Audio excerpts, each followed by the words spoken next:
How's it going, you guys? Welcome back to Unorthodox Savings. So in this video, I officially hit 800 on my credit score.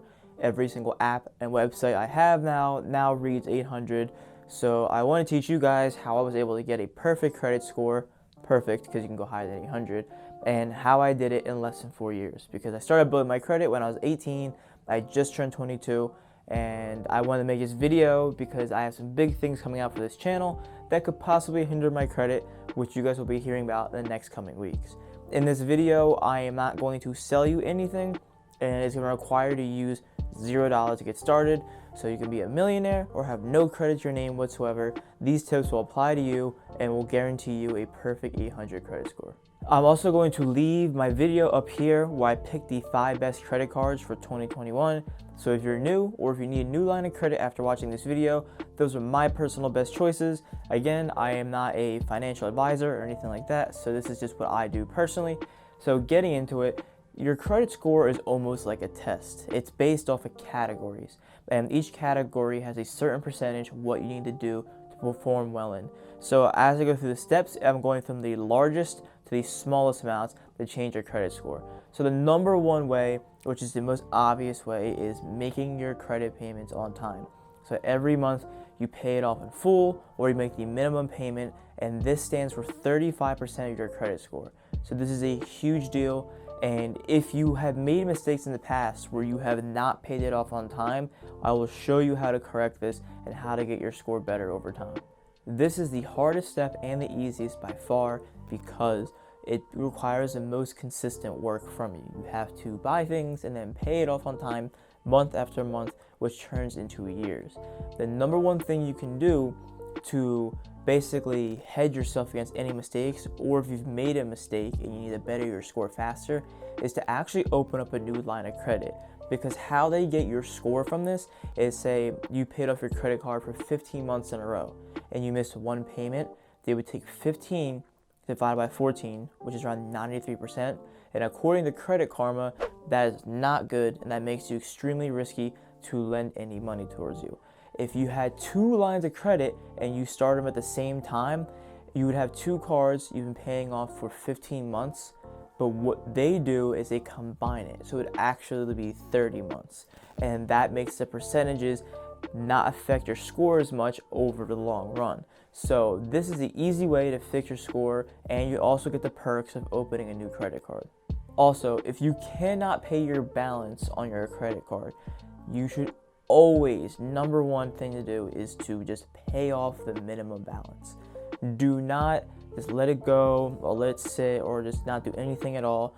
Always use your credit card every month and just pay off the minimum balance, because sometimes life hits hard and you get strapped for money. I understand it can get difficult. The next big factor of your credit score is your credit utilization, which is what you're spending your money on and how much of your credit limit you are using. This category stands for about 30% of your credit score, and this one can be a little bit tricky, but I'm going to make this very simple and easy to understand. For easy numbers, let's say you have a credit limit of $1,000, right? And then you spend $100, that would be 10% of your credit utilization, which is what Credit Karma recommends you use. Now, there's a huge myth saying that you actually have to leave some money on your card, like the minimum balance. You actually have to leave some to pay it off, so there's something to report to the credit bureaus. That is false. You do not have to do that. What I have done personally with my lines of credit is I've actually maxed out my cards and then paid them off in full. It always has to be in full immediately after, and I've gotten an 800 score from this. As long as you're paying your cards off in full, you have nothing to worry about. But if you can't, then you should always make the minimum payment. So some of you may have found that confusing. Just to make it really simple, if you make a payment on the card, just pay it off in full before the balance is due, and you should have absolutely 0 problems. The next big factor of your credit score is your credit history. How long have you had lines of credit in your life? And this one really matters after you follow the first 2 steps, because that is the number one thing that's going to affect your score after you've had credit for a long time. One thing you should know, which is what I did at a very early age, was I opened up a bunch of lines of credit immediately when I turned 18, which can be either a really smart or really dumb decision. If you don't know what you're doing, it can get a little bit crazy. The reason why I did this is, let's say you open up a credit card when you're 18.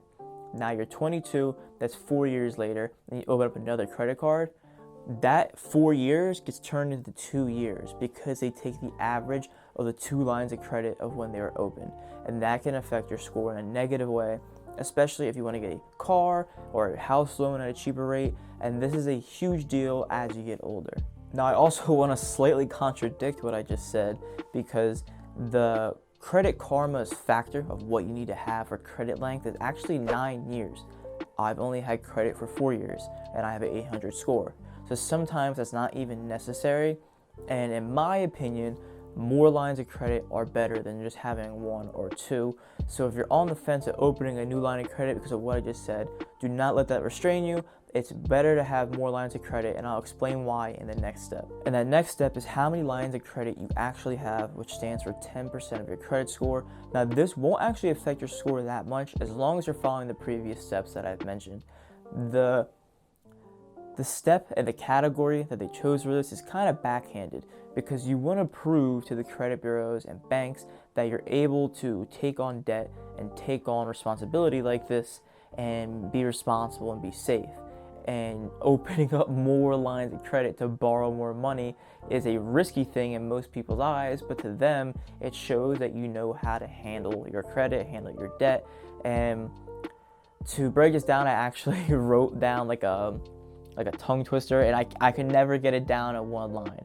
So basically, to improve your score, you have to get more credit cards, which then gives you a higher credit limit overall so you can spend more. And then a higher limit gives you a lower credit utilization. So if you can't pay it off all in one go, you have a lower credit utilization, which doesn't affect your score as much. And then the credit card companies and credit bureaus look at this and just give you a little, like, good job.